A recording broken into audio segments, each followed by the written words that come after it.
Okay, so we are going to install our OG vacuum underneath our Cox reel. This is at OG in the garage. So if you guys remember, we did the install at Helen where we did the vacuum next to the hose reel. So this configuration, we're going to do one underneath because the hose reel, we want it at this height.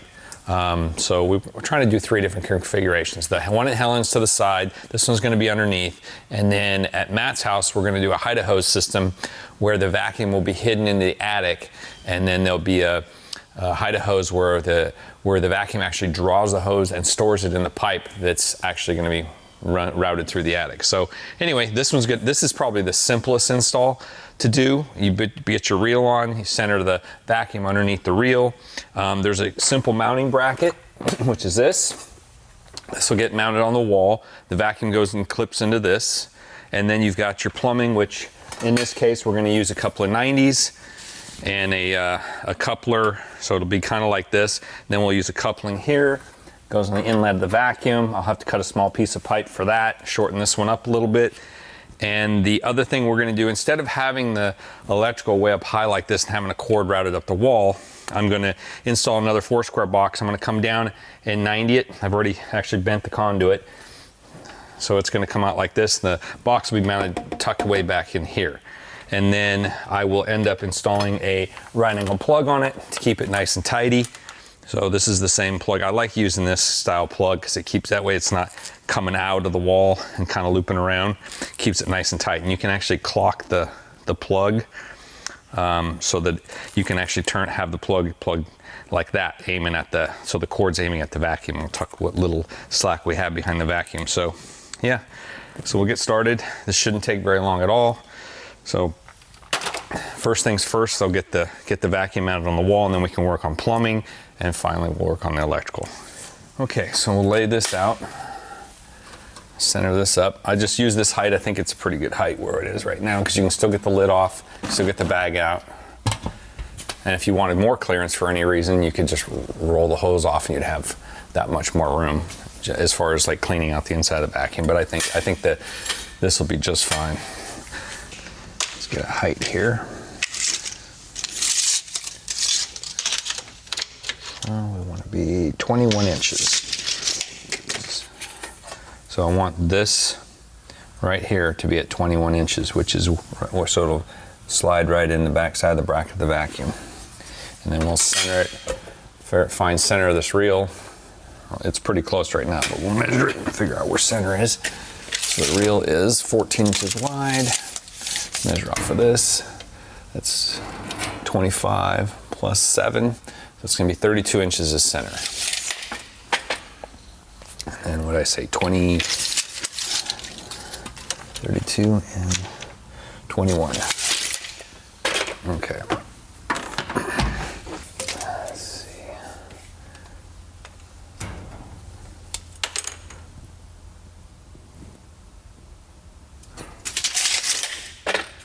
Okay.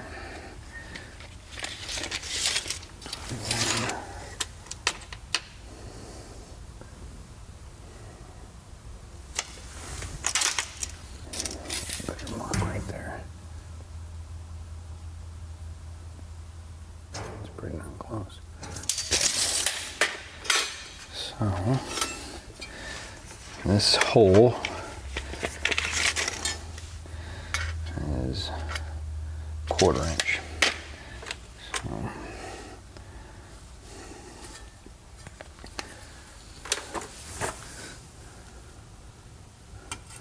So a little 1/4 inch below that, be right there. Should be it.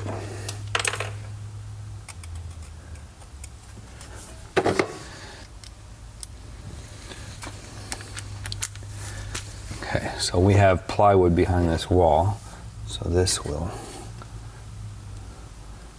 should bite into something.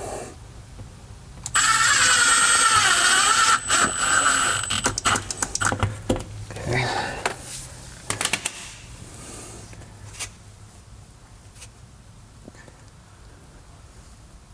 That's it right there.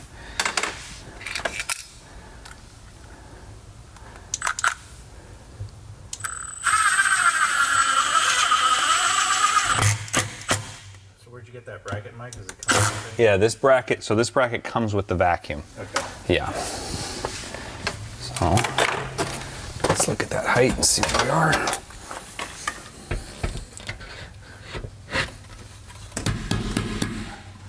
That's how easy that is. Nice.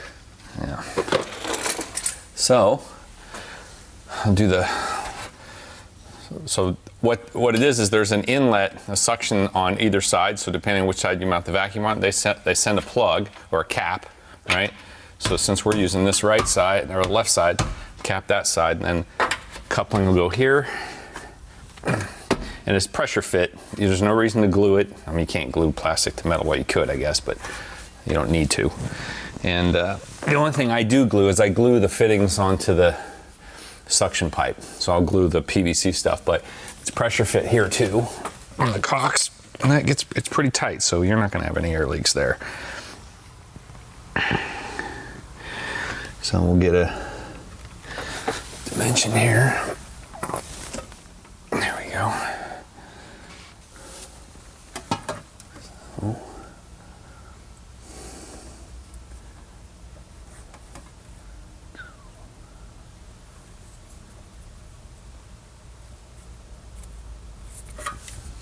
Okay.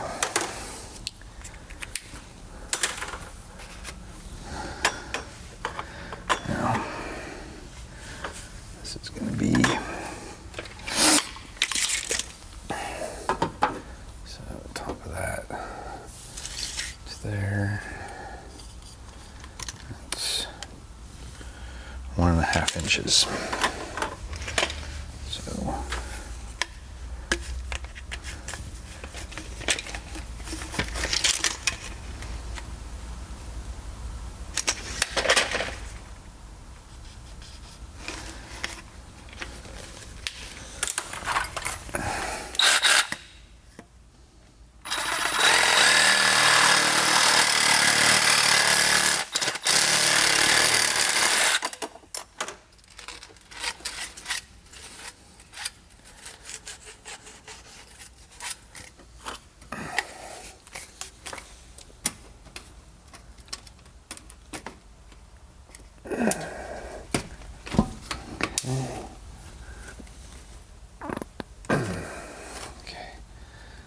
Go. Now, make sure this is plumb. Right there's plumb. And 2 inches plus the throat. So you got 2 inches between the pipes. Let me figure out how much we need here. This is 3/4 of an inch. So we should have a 3.5 inch piece we need. So you got it 3/4 to here, 3/4 on that side, plus 2 inches in between, so 3.5.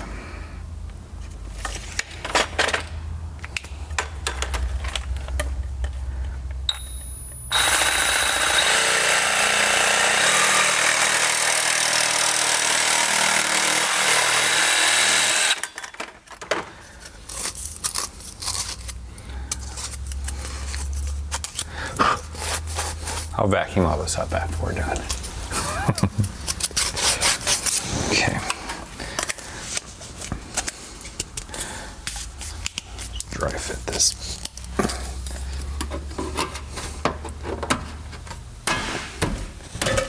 That's it. Okay. That's how easy that is to plumb. And nice and plumb. Okay, so now I'll just glue these joints together, and that'll be that, and then we can work on the electrical. And I like to use just clear PVC glue, that way anything that runs you don't see the drips, because oftentimes you'll get a couple of drippers.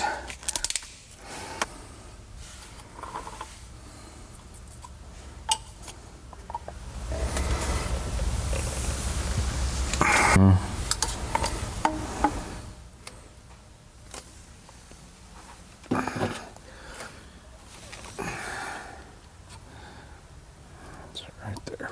Okay.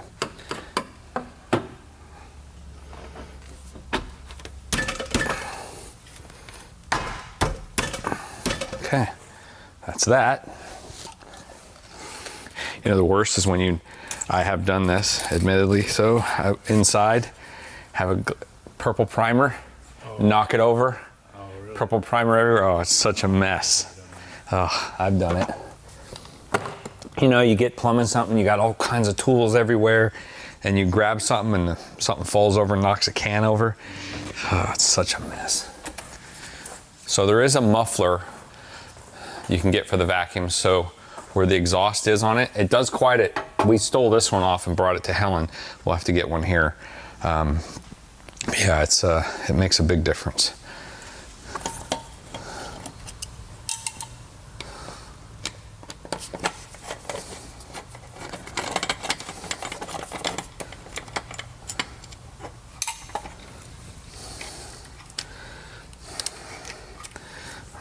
So I'm gonna have to, this is the one I'm using right here.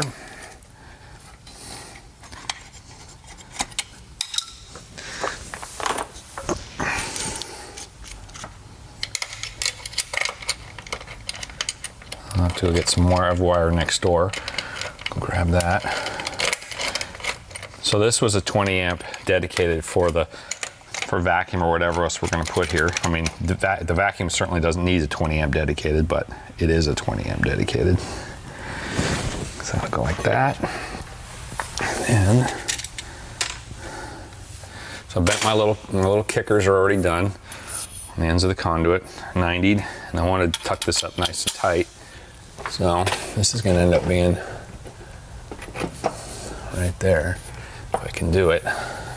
I have to shorten this a little bit. I don't know if it's gonna, canister's right there. Let's see, where's Plum?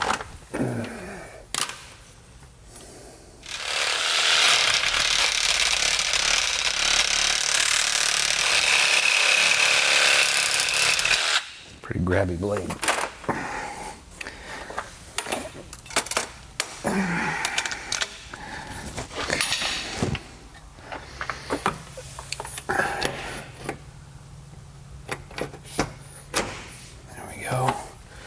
There. There's Plum there. A little kick on this. Not that much.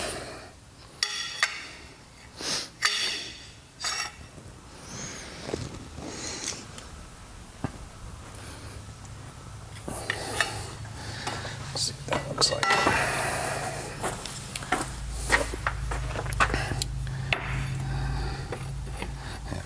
Much less. So the idea is to get this kicked out just enough. See, see how the box, the knocker on the box is a little bit further away from the wall. So when this is flat against the wall, we want this just a little kicked off. And when I cut this to shorten it for that, there was a little kicker here, but I've eliminated part of the bend, so we're gonna make up for it by kicking it here.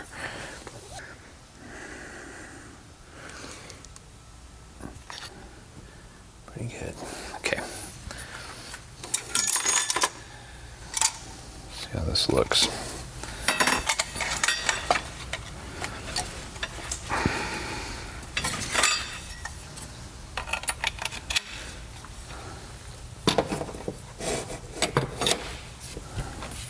There we go. Put a clamp there. Let's see.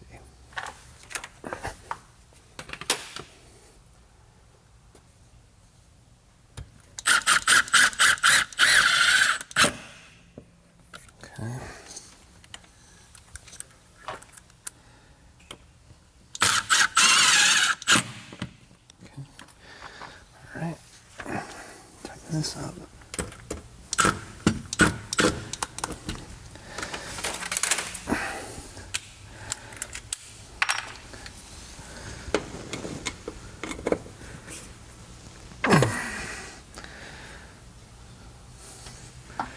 Okay.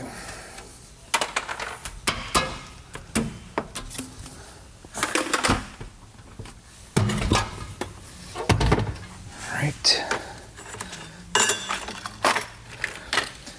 I'm gonna go grab a couple more screws for the box, And then we'll pull our wire, get the plug mounted, the receptacle mounted, and then we'll finish her up.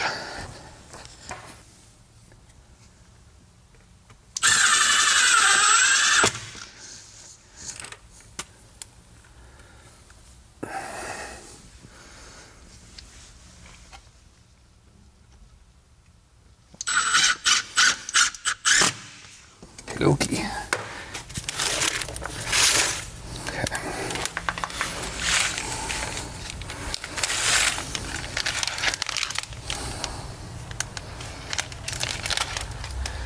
Should be able to just shove this up through there.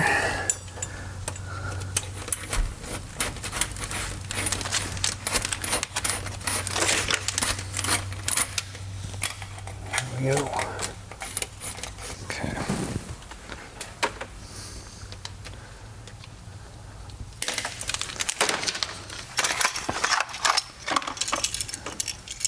So since it's going in this box, you got to bend these ears, break these ears off. So this cover plate does not allow you to keep the ears on.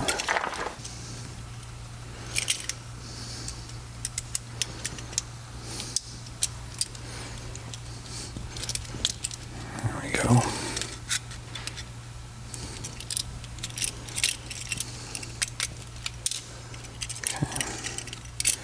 These screws come out.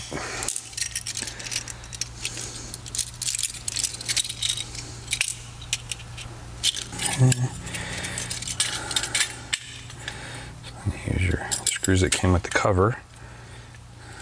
All right, so what I like about these receptacles, this is the heavier duty version of a Leviton. They have a terminal that sandwiches or squishes the wire, so you can use stranded on these without having to you wouldn't have to use a connector because the wire goes in there into the terminal, and then this little plate squish it down on it. But the ground is the main thing, because a lot of times ground will just be a screw post, and if you have ever done stranded wire around a post like that and you screw it, a lot of times the stranded wire just spreads open and it's not a very good connection. So these have a terminal similar to the neutral and the hot side, so the ground just slides in and then it squishes the ground. You don't have to worry about the wire flaring out and coming off the terminal. You're talking about the ones with the holes? Yeah. I don't like that. Plus it's not a good connection. Literally, there's a little blade inside that's making the contact, and that's it. But for something like this, I prefer these. Okay, there we go. Okay.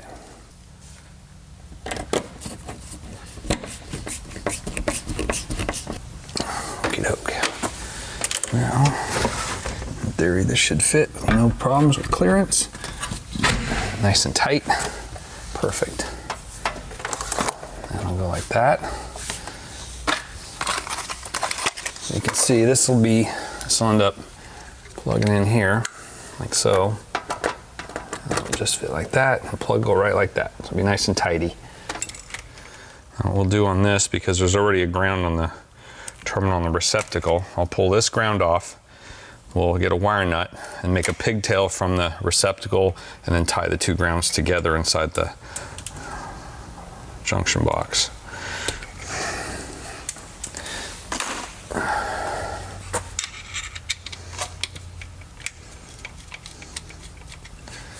So basically, I'll get another piece of wire, we'll tie those together with the third wire, and that'll be then we'll run the pigtail to the receptacle.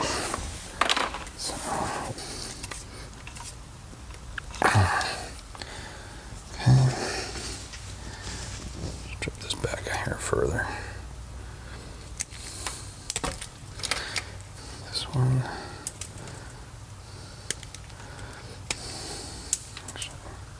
I'm gonna go grab a wire nut, and then we'll tie these all together, like so. Be right back. Rounds, all number 12 stranded.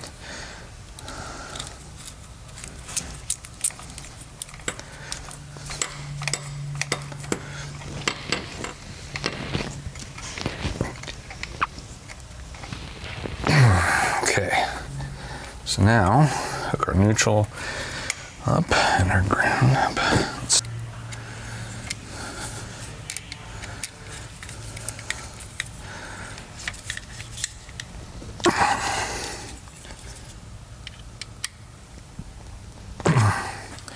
Okay, so I'll get stuffed in there.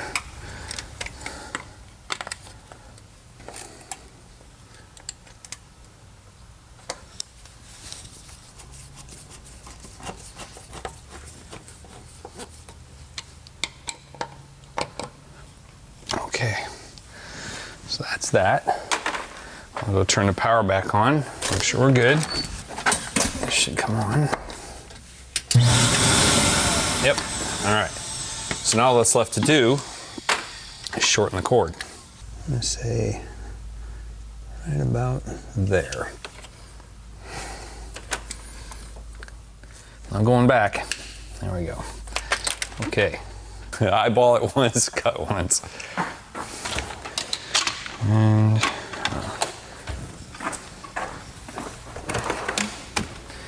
someone's got it. Eesh. So like they've got it like this right now, which is actually how I'd mount it.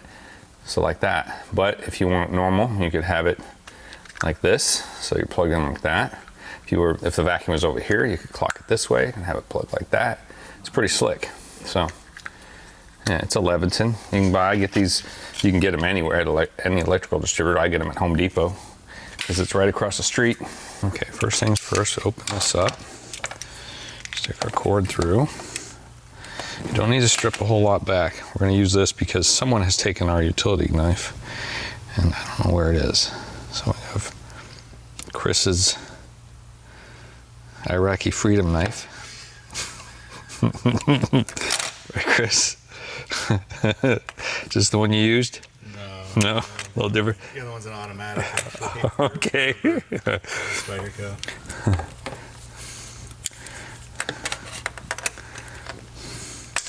Still has some Chili Mac MRE residue. Yeah.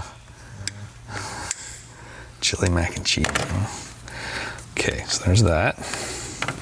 And we'll strip these back.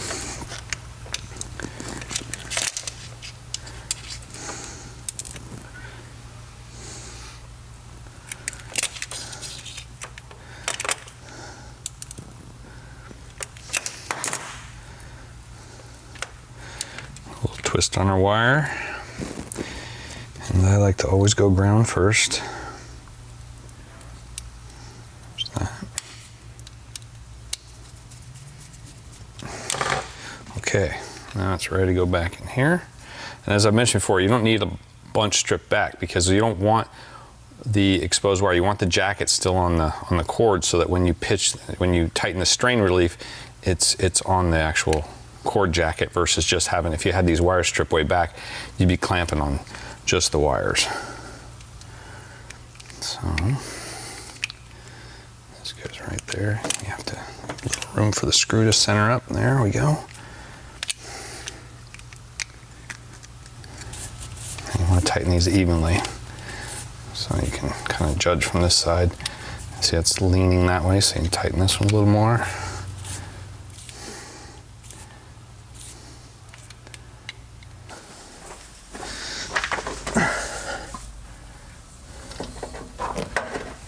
That, and that's it.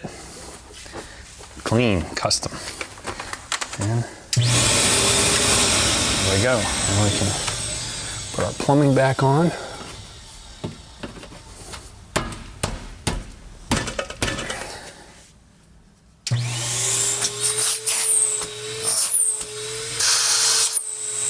Perfect. Done.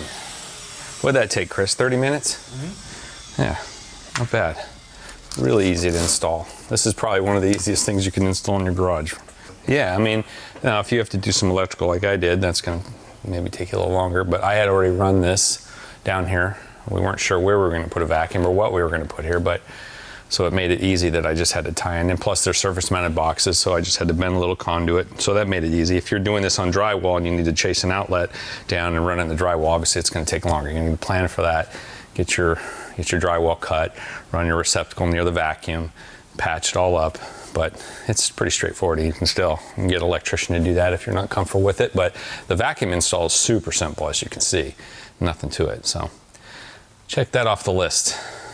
And we still have a receptacle there. So if Matt's using, polishers, that he's now switched over to cordless. But if he's using a corded one, he can still plug in there, bring it out here, turn it on, spin it, blow them out. So at least we have that there if we need it. Or if you have to run something outside, whatever. So we just have an extra outlet, which is nice. So anyway, I'm happy with how that looks. Looks good.